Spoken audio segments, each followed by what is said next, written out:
already. 6:30, and I'm waking up in Helen at the Sure Stay Inn. I'm gonna go ahead and get up, get some brekkie, and stand outside with my thumb out till someone can bring me back to Unicoi. So we'll see how that goes.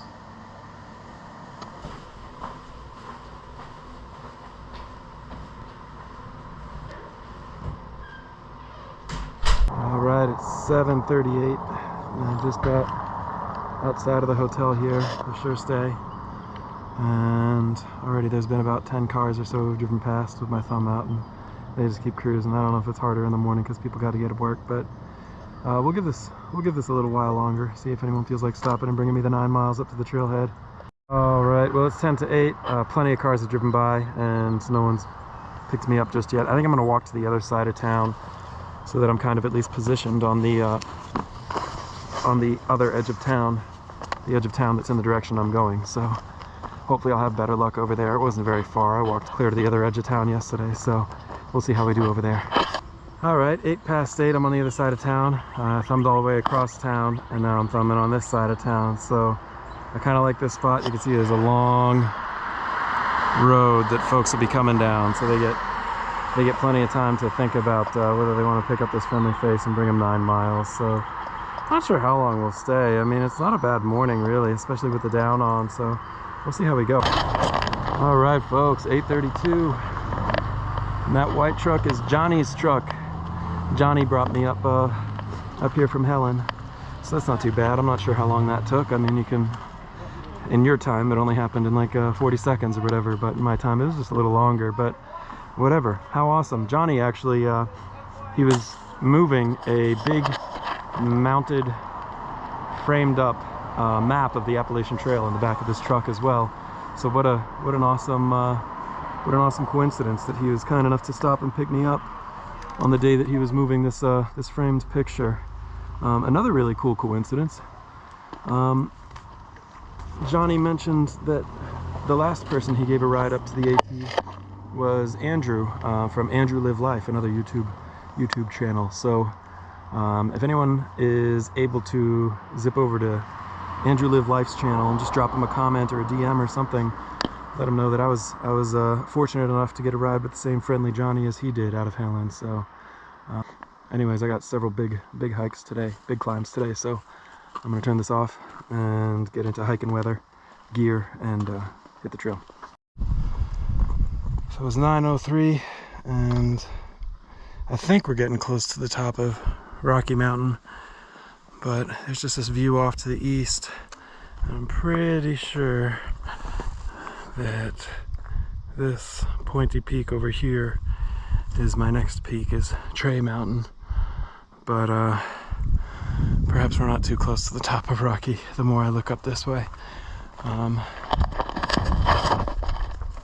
Yeah, so far so good. I'm actually in the middle of a group of 4 folks. There are 2 dudes up ahead and then a dude and a gal behind me. They were all getting to the Unicoi Gap trailhead at the same time I was.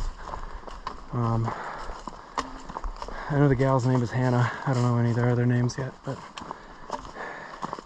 if there's a chance to meet them, I'll meet them. And if there's not, I got plenty of hiking to do, so see ya.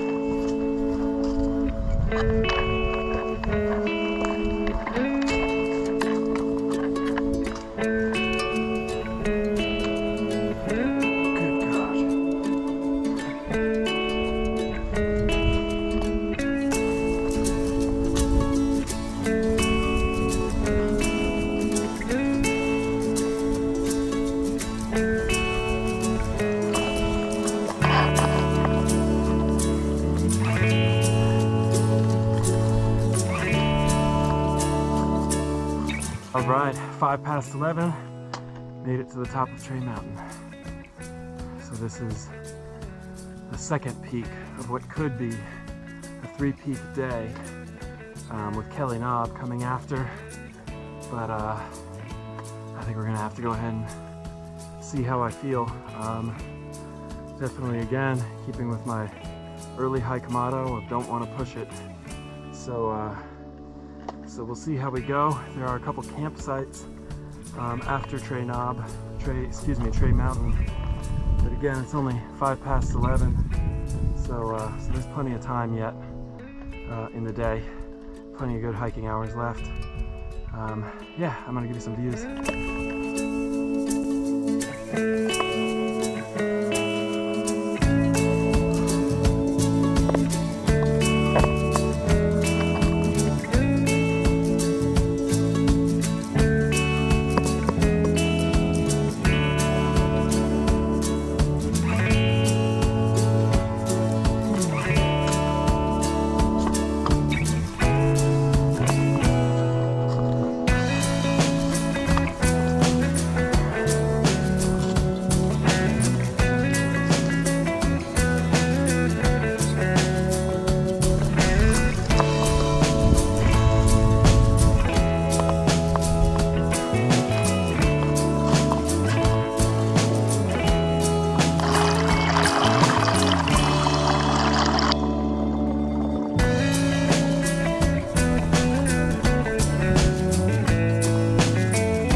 Alright, y'all made it to Swag of the Blue Ridge.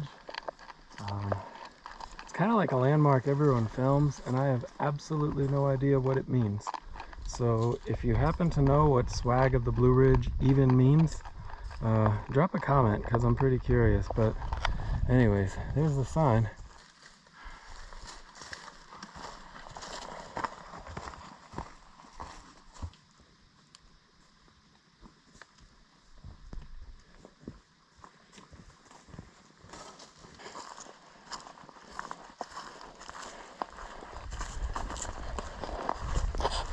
All right, folks, it is 2:05 in the PM,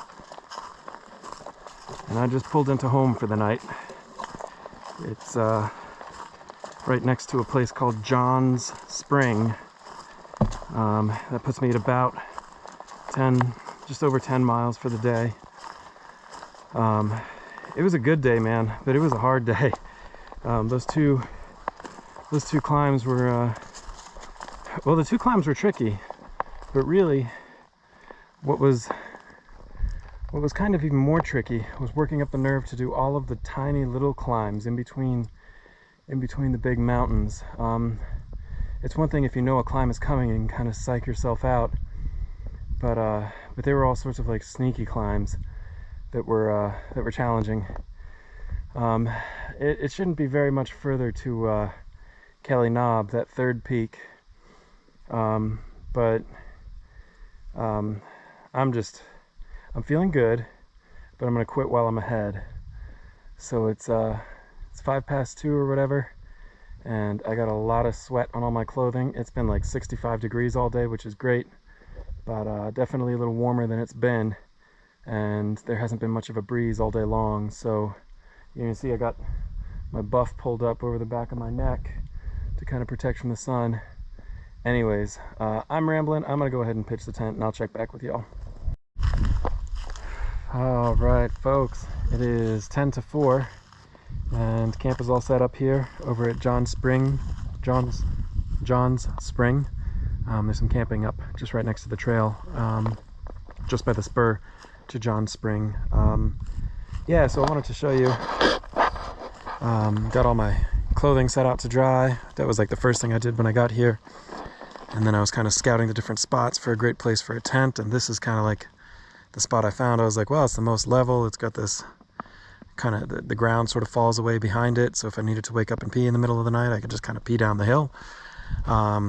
So yeah, so I put out my ground cover and put 2 stakes out for my tent, and I was like, let me check and see if there's any deadfall or anything like that, and wouldn't you know it, this thing is pretty much completely directly overhead of where I was going to pitch up. So naturally I didn't pitch up there. Moved some probably 30 feet over this away, and there's the tent. As soon as I got the tent up, the next priority was to pitch a line for my bear bag. So I paced out 80 paces or so and found a really great branch to throw my line over. And nearby to that, dug a hole. And yeah, got dinner going. So we got a double portion of beef ramen and a packet of the star-kissed like hickory smoked tuna. I haven't tried it before, but I feel like, well, beef ramen and hickory smoked tuna, it'll be just like barbecue. It's just the same. So anyways, I'm gonna go ahead and eat this while it's hot, and I'll check back in with y'all one more time before I go to sleep. All right, folks, it is just about 10 to 5, and I don't mind telling you, I'm a little wiped. It was a good day. It was a warm day, but it was a dry day, which is cool. I did make it just about 10.5-ish miles, I think, from Unicoi Gap over to John's Spring, which is where I am. I should probably tell you, hickory tuna and beef ramen does not taste anything at all like barbecue. It kind of just tasted like tuna hot dogs. But yeah, I went ahead and wolfed that down anyways. Got my pot cleaned up, threw everything up in the bear bag. Should be good to go. I took my clothes off the line, all that. Yeah, so today I had kind of marked either Addie's Gap, which is about a mile ahead, or Deep Gap Shelter as my stopping points, and I'm stopping just a little bit ahead of both of those. So it was only a 10-mile hike today, but it was also, in my defense, it was like about 4,600 feet of elevation shift, which, I mean, I'm sure there are harder days ahead, to be sure, but it ain't nothing. It ain't nothing. So again, with my modus operandi being better to quit while you're ahead, I just wasn't so sure that I would feel great if I had to do those 2 other ascents to get to Deep Gap Shelter. Yeah, so I just went ahead and pulled up stakes here. With respect to Addie's Gap, which is a mile up trail still, I saw that the water source for Addie's Gap is like 0.4 miles away from where the tent spots are. So whereas here at John's Spring, it's like 0.1 mile. So that's way better. Basically, if I had pushed that mile to get to Addie's Gap, it would have wound up being 1.8 miles when you factor in going down 0.4 and then back 0.4. So yeah, it is still ridiculously nice outside. I mean, honestly, my thermometer says it's gone up to 66 now, which I kind of believe it. So I might go ahead and try and sleep with both of the tent doors open, all 4 of the flaps pinned up, and we'll see how we go. I'm not too sure whether anyone else is going to be camping up here tonight. There was that tramily I was kind of walking among earlier. I got 3 trail names. So there was Pops, and there was Yard Sale. I know who they were. And then there was a 3rd trail name of Slippers, and I'm not sure who Slippers was, but I know that the young woman's name was Hannah. So maybe Hannah is Slippers, or maybe the younger fella, maybe he's Slippers. I'm not sure. Either way, I stayed mostly ahead of them all day. We were kind of like leapfrogging and playing tag. Stayed mostly ahead of them all day, but you know, about 20 minutes after I got to camp and started pitching up, I saw them all 4 just beat on down trail. So they're the ones who are going to get the last laugh tonight. But we'll see what tomorrow holds. I think their plan was to go to Deep Gap Shelter, so they'll be 3 miles ahead of me by the time they go to sleep, assuming they stick to their plan. But anyways, my plan is pretty straightforward. I'm going to get editing this video. I'm going to pass out, and then tomorrow is going to be a pretty light day. I think I only have like 7 miles or so to get Dix Creek Gap, and since hitchhiking went so well yesterday, I think I'm going to go ahead and try and hitch into town from Dix Creek Gap tomorrow as well. See how that goes. Kind of depends what time I get there. Whatever, I'll save this for tomorrow's video. Anyways, folks, that was a pretty good day 6. The only day 6 I'll ever have on the Appalachian Trail, and I think it went pretty well. So I'm tired, but that's to be expected. Appreciate y'all checking in. Good night.